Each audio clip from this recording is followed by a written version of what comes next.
Hoy vamos a llegar al capítulo número 6 de Números. Vamos a leer los primeros 5 versículos. Estos versículos nos introducen al capítulo 6. Dice: Habló Jehová a Moisés diciendo: Habla a los hijos de Israel y diles: El hombre o la mujer que se apartare haciendo voto de Nazareo para dedicarse a Jehová, se abstendrá de vino y de sidra, no beberá vinagre de vino, ni vinagre de sidra, ni beberá ningún licor de uvas, ni tampoco comerá uvas frescas ni secas. Todo el tiempo de su nazareato, de todo lo que se hace de la vid, desde los granillos hasta el ollejo, no comerá.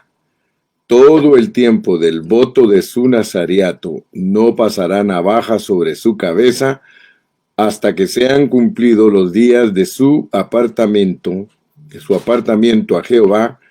Será santo, dejará crecer su cabello.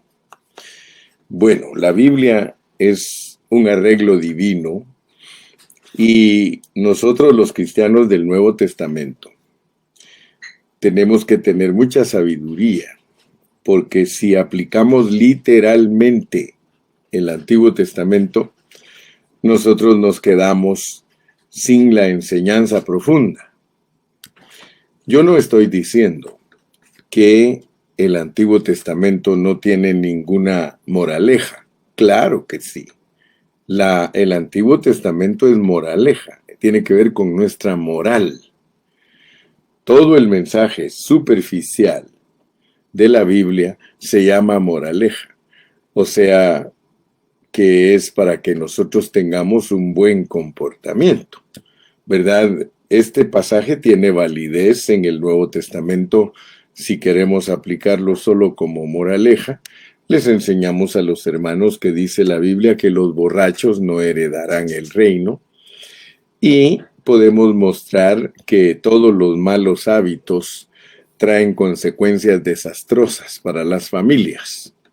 Yo recuerdo que mi mamá, una vez yo me tomé unos tragos y llegué a la casa, allá decimos en Guatemala, zombie. Llegué zombie y me dijo: mi hijo, tenga cuidado. Le digo: mamá, yo no me emborraché, yo solo me tomé unos 2 traguitos. Y teníamos un vecino que era borracho, ese era borracho consuetudinario, todos los días tomaba. Y me decía: mire, don fulano, él empezó con 3 traguitos y mírelo ahora, no puede apartarse de ese vicio. Bueno, eso tiene que ver con la moralidad, pero yo no estoy aquí para dar clases de Biblia moral. Yo estoy aquí para dar clases de Biblia de estudio profundo, de un estudio que nos transforme, ¿verdad? Porque si yo doy enseñanzas morales, van a afectar un tiempecito la mente de la persona, y la persona va a tratar de ser buena y la persona va a tratar de corregirse, pero a la larga no va a llegar a ningún buen punto, porque nada de la moraleja le ayuda a las personas a estárselas repitiendo. Si no, los hijos fueran bien portados, ¿cuántas veces la mamá le dice a uno que no haga ciertas cosas? ¿Cuántas veces el papá le dice a uno que no haga ciertas cosas? ¿Cuántas veces el maestro le dice a uno que sea una persona de porte, que sea una persona educada? Y dura un tiempito, pero nosotros tenemos una naturaleza caída que es imposible que sea arreglada por medio de la moraleja. Nosotros necesitamos una intervención quirúrgica espiritual. Necesitamos extirpar de dentro de nosotros la maldad que tenemos, lo que se llama en la Biblia y de acuerdo al libro de Romanos, el pecado que mora en mí. O sea que en esta carne mora el pecado y los deseos engañosos, y unidos a nuestra mente carnal, somos un paquete de puros problemas, hermano. Pero gracias a Dios, porque la Biblia en el Nuevo Testamento no es una enseñanza moral, es una revelación divina para ser transformados y vivir a Cristo. Eso es un mensaje totalmente fuera de cualquier tradición cristiana, hermano. Y por eso yo estoy aquí, para que usted abra su corazón y usted viva la vida que Dios quiere que vivamos. Porque, hermano, el Evangelio no es terapia. Si el Evangelio fuera terapia, entonces funcionaría la moraleja de la Biblia. Dios no está tratando de improvisar tu carácter, Dios no está tratando de hacerte una mejor persona, no, Él está trabajando en ti para transformarte y conformarte. Transformarte a la imagen de Cristo y conformarte a la imagen de Cristo. Eso es fuera de serie, mi amado hermano. Muy bien, entonces después de esta pequeña exhortación y medio introducción, sigámonos introduciendo. Vamos a tocar el capítulo 6. Este capítulo 6 quiero que tú veas que está puesto en una secuencia maravillosa. Si te das cuenta, el mensaje de ayer trató de nuestra castidad, trató con nuestra fidelidad a Dios como esposa. Si nosotros no tenemos el concepto claro de cómo Dios nos ve a nosotros como esposa, ahora nos va a dar el ejemplo. Ya estudiamos ayer, terminamos el capítulo 5 y nos dimos cuenta que ese capítulo 5 está lleno de revelación divina. Y nos dimos cuenta que Dios nos prueba a nosotros a ver si somos una esposa fiel o seguimos siendo infiel como la caída. Hoy nos va a poner un ejemplo de lo que es ser una verdadera esposa. El arreglo que Dios tiene aquí en el Antiguo Testamento es de que todos aquellos que habían nacido de la línea sacerdotal de Aarón, ellos automáticamente eran sacerdotes. O sea que el sacerdocio en el Antiguo Testamento, en el orden de Aarón, era hereditario. En ese entonces no se permitía que cualquier persona fuera sacerdote. Pero no obstante, Dios estableció una provisión especial para aquellos del pueblo de Israel que quisieran servirle de una manera voluntaria. Fíjate pues, porque este es un arreglo divino para que nosotros lo entendamos en el Nuevo Testamento. Porque la Biblia dice que el cielo y la tierra pasarán, mas su palabra nunca pasará. O sea que la palabra está divinamente arreglada para que le funcione a Dios en cualquier dispensación. Muy bien, esta provisión especial se conoce como el voto nazareo. Con esta provisión, cuando alguna persona poseía ciertas características, tenía el vivir apropiado y el estricto estándar, entonces él podía hacer el voto nazareo. En principio, Dios desea que todo su pueblo del Nuevo Testamento se constituyan en verdaderos nazareos. Así como el Señor Jesús vivió de una manera absoluta para Dios, esa manera de vivir de Él fue absoluta e incondicional. En el Antiguo Testamento existía una provisión de Dios. Era un voto especial que ciertas personas, entre los escogidos de Dios, decidían tomar parte en una forma voluntaria. Como ya repetí, se llamaba el voto del Nazareo. La primera parte de dicho voto está descrita aquí en Números capítulo 6, versículos del 1 al 5. Pero más adelante vamos a estar hablando de más características del Nazareo. Pero nosotros tenemos que entender el significado de ese voto para nosotros los cristianos del Nuevo Testamento. Este voto guarda un lugar muy significativo en la economía de Dios, en la administración de Dios, en el plan de Dios. En Éxodo, cuando Dios guió al pueblo de Israel fuera de Egipto, Su intención era que cada uno de ellos llegase a ser un sacerdote para que les sirviera. Eso significaba que debían de ser personas separadas para Dios y por Dios. Más adelante el pueblo de Dios adoró el becerro de oro y Dios descalificó del sacerdocio a personas. Por tanto, Dios tuvo que designar a la tribu de Leví para que le sirvieran como sacerdotes. Si alguno no pertenecía a la tribu de Leví, no podía servir a Dios.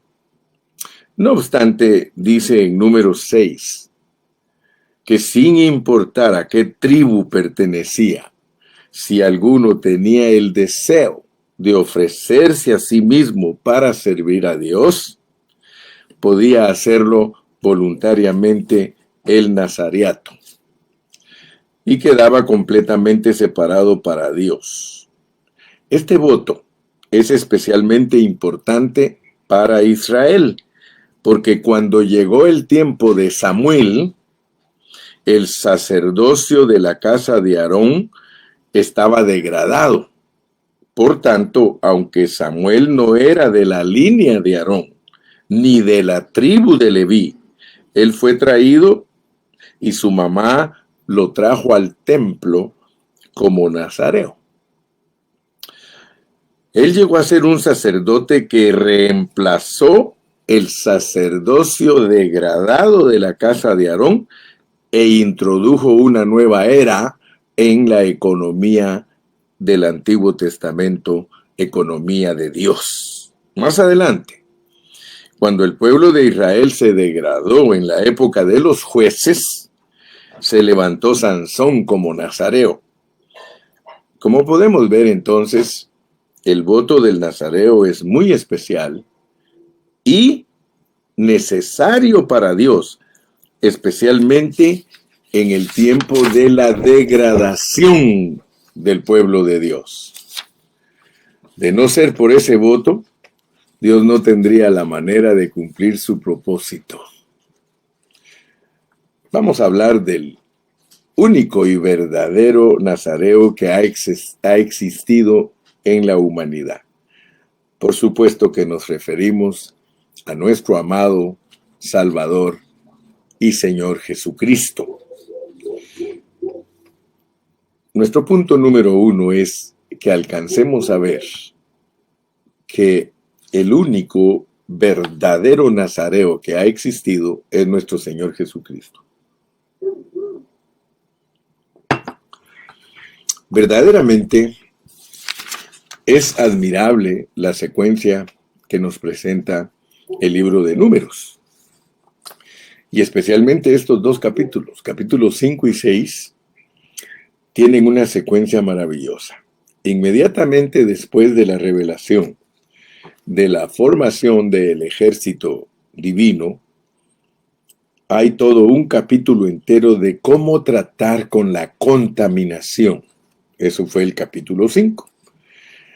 Y después de ese hablar de Dios acerca de un examen, acerca de una prueba para probar cuán puros, cuán castos somos nosotros, cuán sencillos somos nosotros con aquel a quien amamos, el capítulo 6 nos habla del voto nazareo.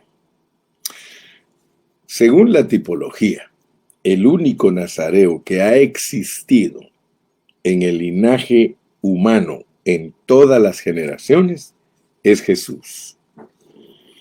En su vivir para Dios, en su humanidad, al menos ha existido un humano en la tierra que ha sido absoluto y total para Dios, y ese único nazareo, no nos cansamos de repetirlo, es nuestro Señor Jesús. Por tanto, un nazareo es tipo de Jesús. Un nazareo es tipo de Jesús. En el nazareo nosotros tenemos una fotografía, un tipo, una sombra, una enseñanza acerca de Jesús. En el corazón de Dios hay un deseo, y Él anhela que todos los miembros de su cuerpo seamos nazareos, que seamos santos. Nazareo es ser santo, es ser casto, es ser separado. Dios no desea que solo Jesús sea nazareo, sino que desea que todos nosotros seamos nazareos. Ser nazareo significa ser absolutamente y vivir absolutamente por completo para Dios. A veces cuando hablamos de vivir por completo para Dios, nosotros vemos esa palabra como una palabra de adólar. Vemos esa palabra como algo inalcanzable, hermanos. Sin embargo, todo lo podemos en Cristo, que nos fortalece, y Dios nos ha dado provisión. Cristo es la provisión para que nosotros, los humanos caídos, podamos ser conformados a la imagen de Él y podamos ser los nazareos. Siendo uno con Cristo, podemos ser nazareos, hermano. Muy bien. ¿Cómo es posible ser nazareos si nosotros somos seres caídos? Nosotros no podemos cumplir con los requisitos. De hecho, no somos nazareos. Por tanto, necesitamos que ese nazareo maravilloso sea nuestra vida. Necesitamos que Él viva en nosotros la vida de un nazareo. De otra manera, por seguro, viviremos una vida degradada. Esto es lo único que nosotros sabemos vivir. Cuando Cristo vivió en esta tierra, toda la nación de Israel se había apartado de Dios y se habían degradado. Por tanto, había necesidad de un nazareo para llevar a cabo la gestión de Dios, para que llevaran a cabo o se llevara a cabo la economía de Dios en la tierra. Quiero decirte, hoy día es lo mismo. Hoy día es exactamente lo mismo. La situación del pueblo de Dios en la tierra no es muy positiva. Y no existen muchas personas que sean incondicionales para Dios. ¿Qué puede entonces Dios hacer en una situación tal? ¿Quiénes serán esos que se entreguen voluntariamente a Dios? Que puedan hacer la voluntad de Dios, que puedan cumplir el propósito de Dios, que puedan ser completamente separados para Dios. Entonces nosotros necesitamos darnos cuenta que nosotros por sí mismos no somos capaces de ser tales personas. Pero gracias a Dios, que interiormente tenemos al verdadero nazareo. Y nosotros tenemos la bendición de poder aferrarnos a Él. Confiesa conmigo en esta mañana. Me aferro al verdadero nazareo. Me hago uno con Cristo. Hermano, todos los días tenemos que confesar eso, porque si nosotros no confesamos eso todos los días, podemos ser distraídos. El enemigo nos distrae con cualquier cosa terrenal, hermano. Por eso debe de haber de parte de nosotros diligencia. Ay, yo quisiera tener todos los días en mi vocabulario: Señor, soy nazareo, soy nazareo, soy nazareo. Soy nazareo en Cristo. Hermano, es que cuando uno confiesa en Cristo las cosas, uno las va logrando. Pero fíjese que con el corazón se cree. Todos nosotros somos creyentes. Todos nosotros creemos en Cristo, no tenemos problema.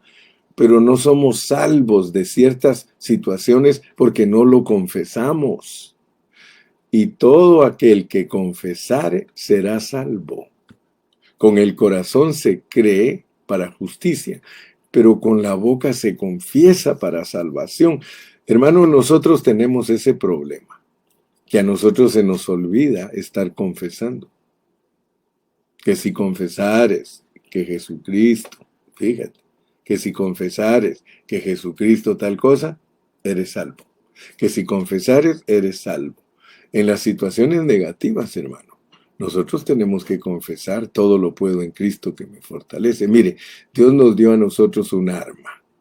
El arma es la fe, es confesar con fe. Y la fe es Cristo. El Nazareo es Cristo, nuestro Redentor es Cristo, nuestra gloria es Cristo. Hermano, qué lindo es esto. Ojalá, hermano, que nosotros en esta mañana nos aferremos. Aprópiate. Yo te dije en mensajes anteriores que no estamos aquí para conquistar. Tú no eres un conquistador, el conquistador es Cristo. Él ya conquistó todo, solo aprópiate. Aprópiate. Fíjate que te lo he repetido unas 200 veces. Aprópiate. Ok. La única manera, y este es el primer punto, la única manera de que seres caídos como nosotros puedan ser nazareos es aferrándonos a Cristo. Por eso era que a la ofrenda había que ponerle las manos encima, porque eso se llama identificación. Y hay cosas que nosotros solo tenemos que identificarnos con Cristo. Identifícate, hermano, con Cristo. Y por eso fue que Dios nos habló mucho en los mensajes pasados acerca de nuestra identificación. Aleluya. Punto número 2 en esta mañana es de que para poder ser un nazareo hay que estar libre de todo el fruto de la uva. Un día me dijo un hermano, en Guadalajara la uva es la unión de viejas argüenderas. Me dio risa, ¿verdad? Pero fíjate que esto es muy significativo para nosotros los cristianos del Nuevo Testamento, porque algunos solo lo saben aplicar como dije al principio, solo lo aplican como dije al principio, diciendo que es algo moral, pero no, hermano, esto va más profundo. Todos los cristianos debemos de estar libres del vino y de cualquier derivado de la uva. ¿Qué significa eso? No necesariamente significa beber licor, hermano, porque hay hermanos que no beben y no están siendo absolutos para Dios. Hay hermanos que no tienen problema de la bebida. Algunos hermanos tienen problema de la bebida porque antes de venir a Cristo eran borrachos. Yo no sé cómo éramos en la vida del Espíritu, todos aquellos que son borrachos, yo no sé qué era el problema que se tenía allá, pero solo imagínese usted el borracho, el drogadicto, el ladrón, en la vida del Espíritu practicaba eso, y eso es lo que sigue practicando aquí. Así que hay que averiguar qué significa eso en la vida espiritual. Ahora aquí yo te estoy dando alguna clave. Aquí te estoy dando alguna clave. Abstenerse del fruto de la uva y todo añejo en el Nuevo Testamento significa que nosotros no le demos importancia a los placeres terrenales. Los placeres terrenales. Esa es una lista grandísima, hermano. Debemos ser cuidadosos con las cosas terrenales que nos hacen felices.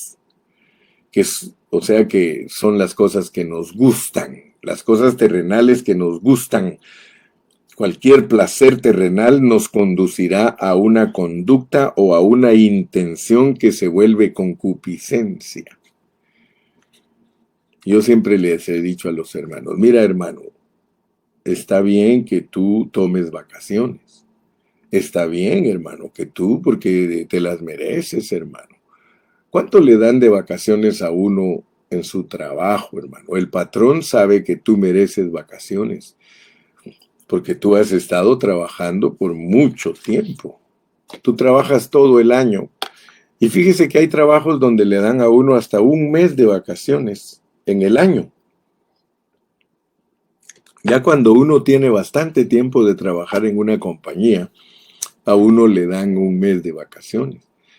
Pero ninguno tiene la capacidad de irse un mes, porque ir a pasear un mes se gasta mucho dinero, mucho, es mayormente si la familia es grande.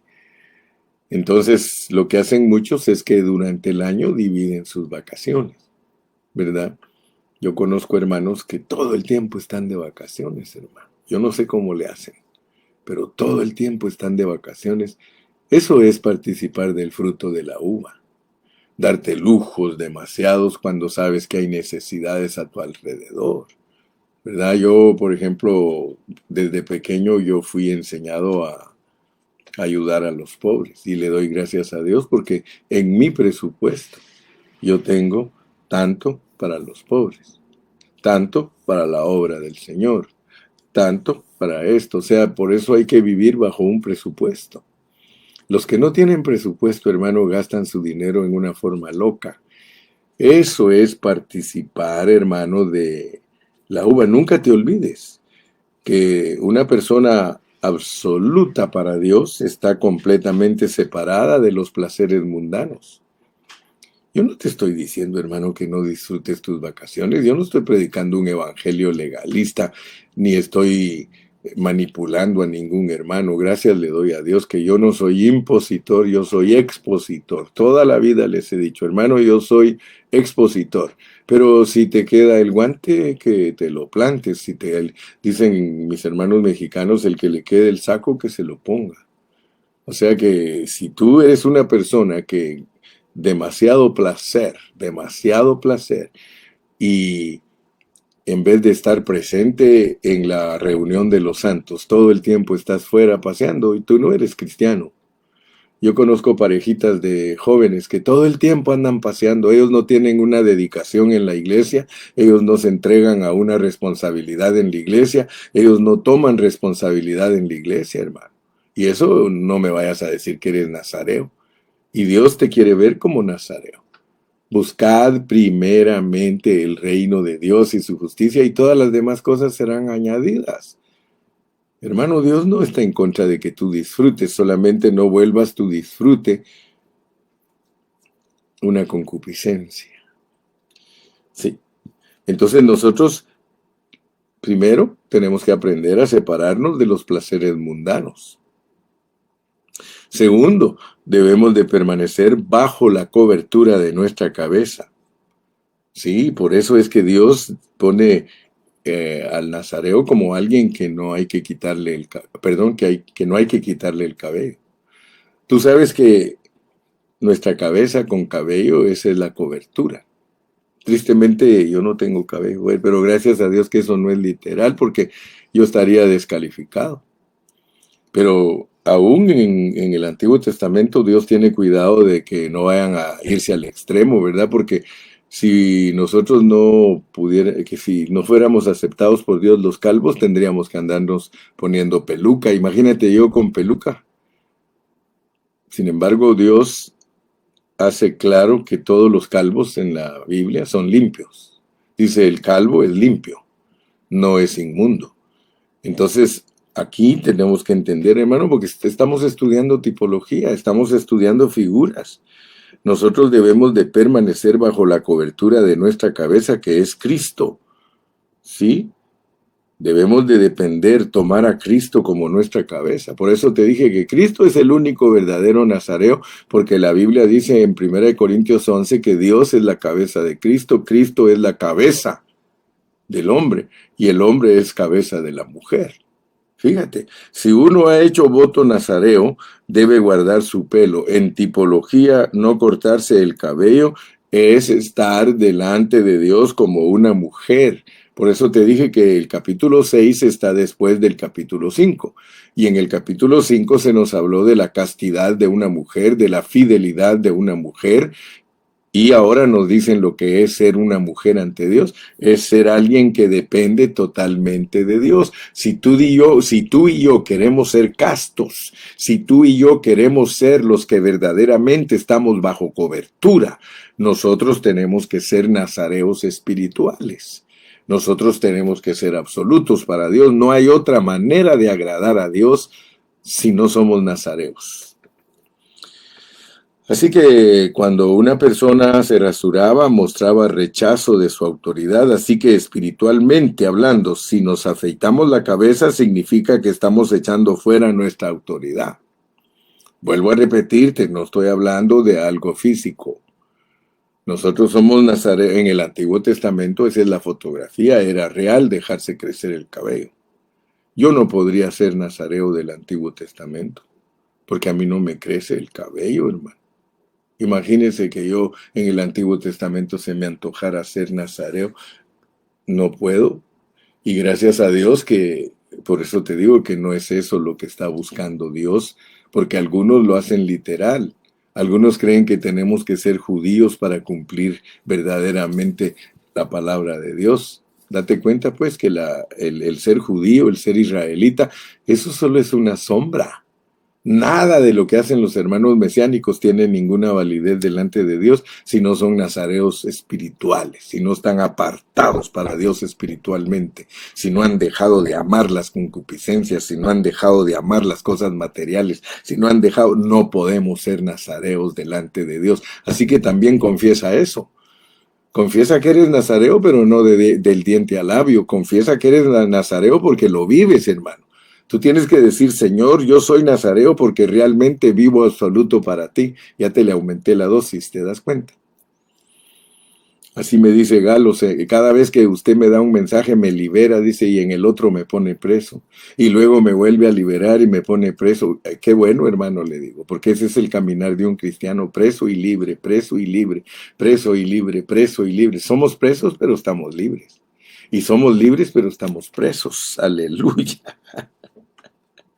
Fíjate que actualmente estamos viviendo en el tiempo que muchos no respetan la autoridad.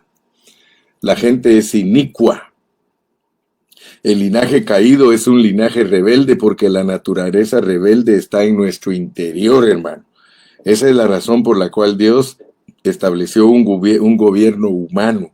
Después de la caída del hombre, el hombre vive bajo el gobierno humano. Esa es la autoridad delegada por Dios que representa su autoridad. Eso lo leemos en Romanos capítulo 13. Ahí en Romanos 13 dice que nosotros no sujetemos a las autoridades porque las autoridades son puestas por Dios, por Dios. Por tanto, nuestros maestros, nuestros policías, el ejército, los oficiales de las oficinas, todo es autoridad delegada por Dios. ¿Y qué de la iglesia? ¿Y qué de la iglesia, hermano? ¿Qué de la iglesia? ¿Usted cree que la iglesia no tiene autoridades? Cristo es la cabeza y el Espíritu es la autoridad.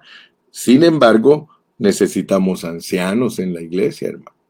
En la iglesia, los ancianos son la autoridad de la iglesia. Y eso, por favor, hermano, tenemos que aprenderlo. Muchos hermanos no tienen una realidad en su vida de lo que es ser un nazareo y estar bajo cobertura, hermano.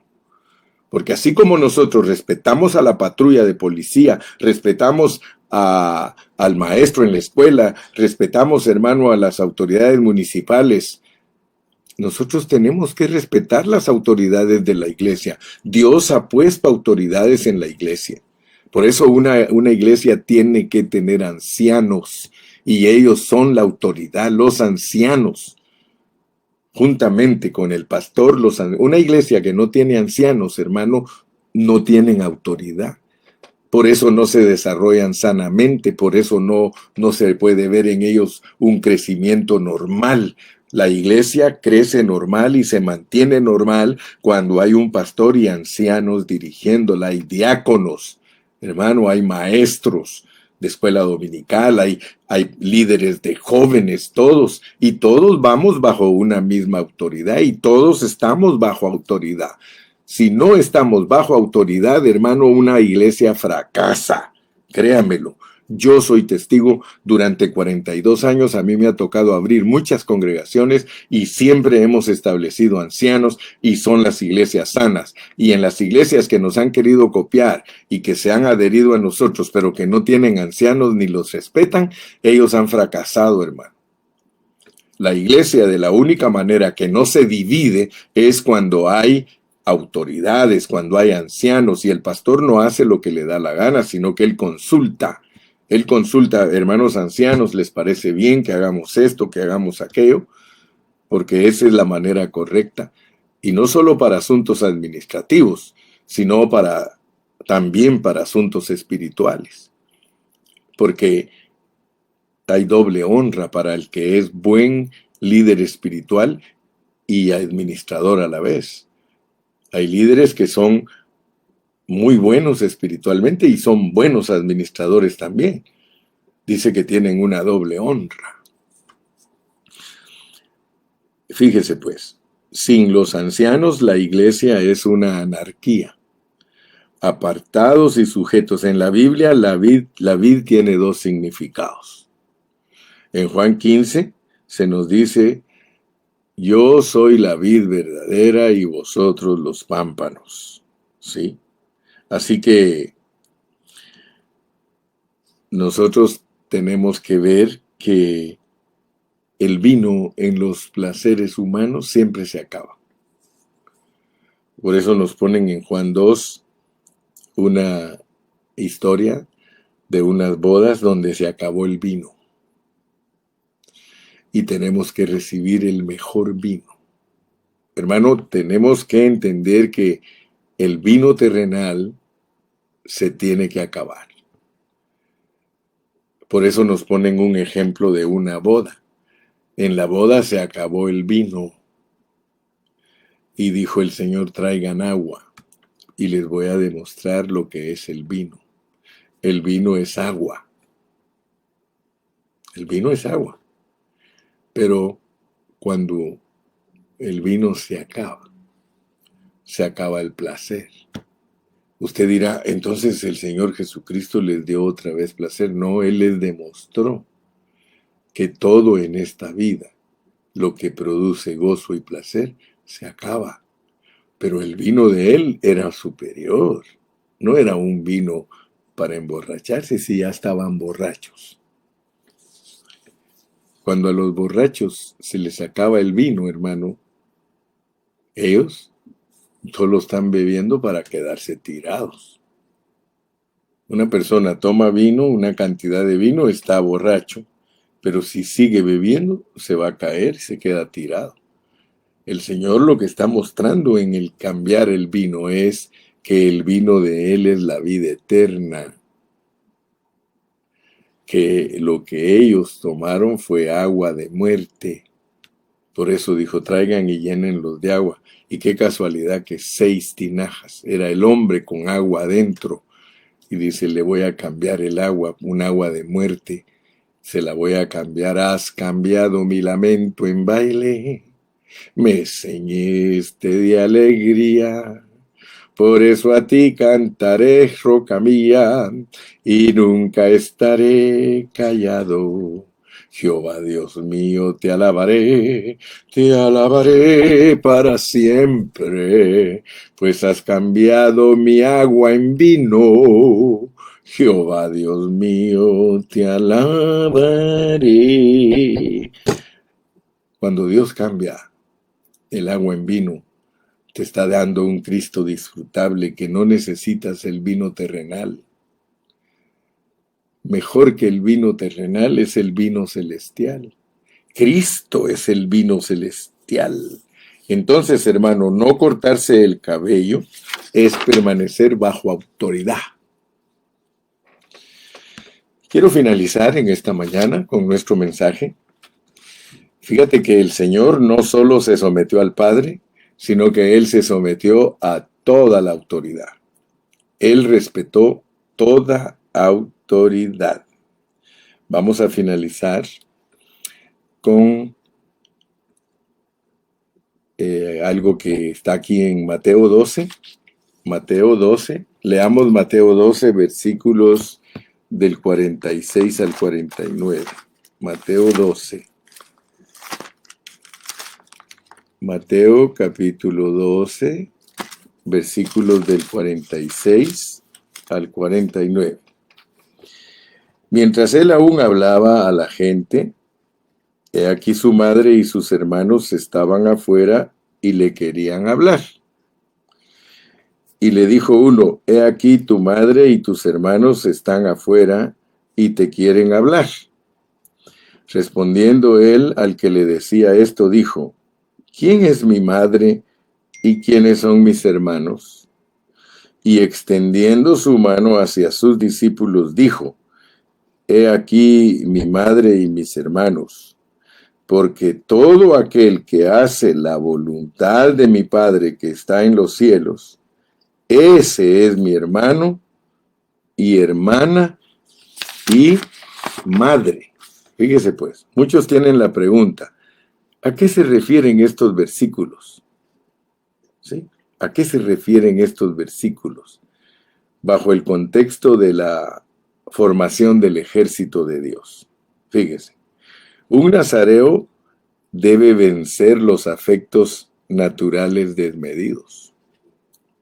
Es decir, el afecto que tenemos para los parientes de sangre.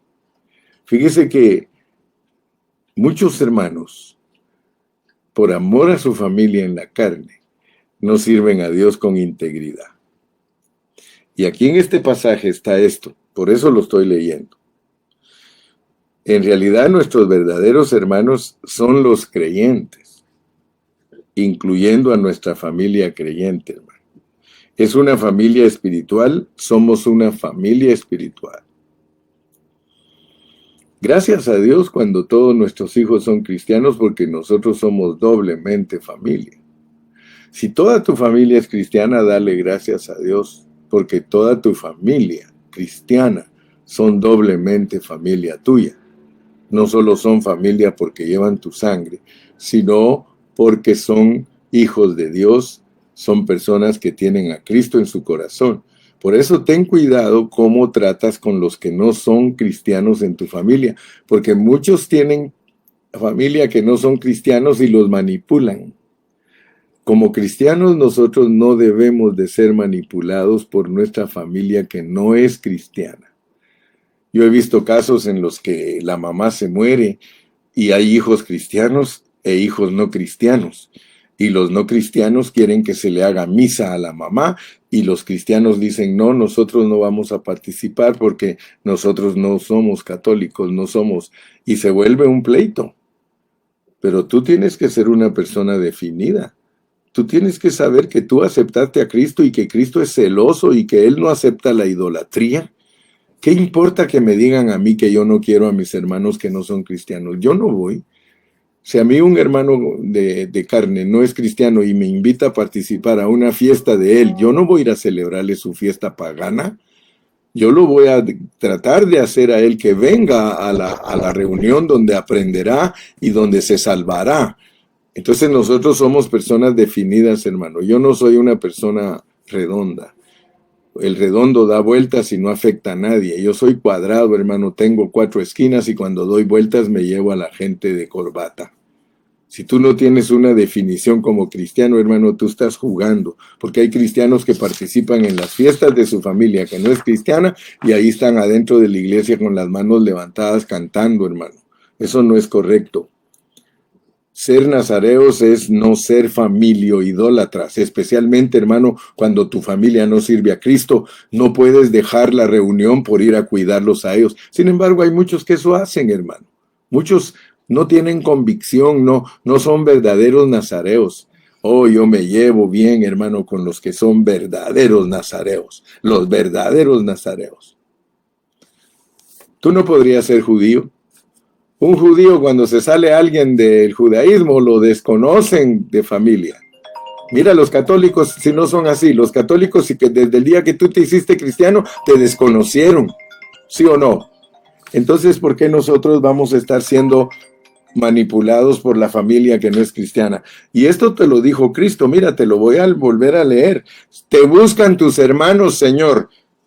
Y dice que cuando le dijeron que lo buscaban sus hermanos, él extendió su mano y le dijo, miren estos que están aquí, ellos, mis discípulos, ellos son mi madre, mi padre y mis hermanos. O sea que Jesús tenía una convicción clara, hermano.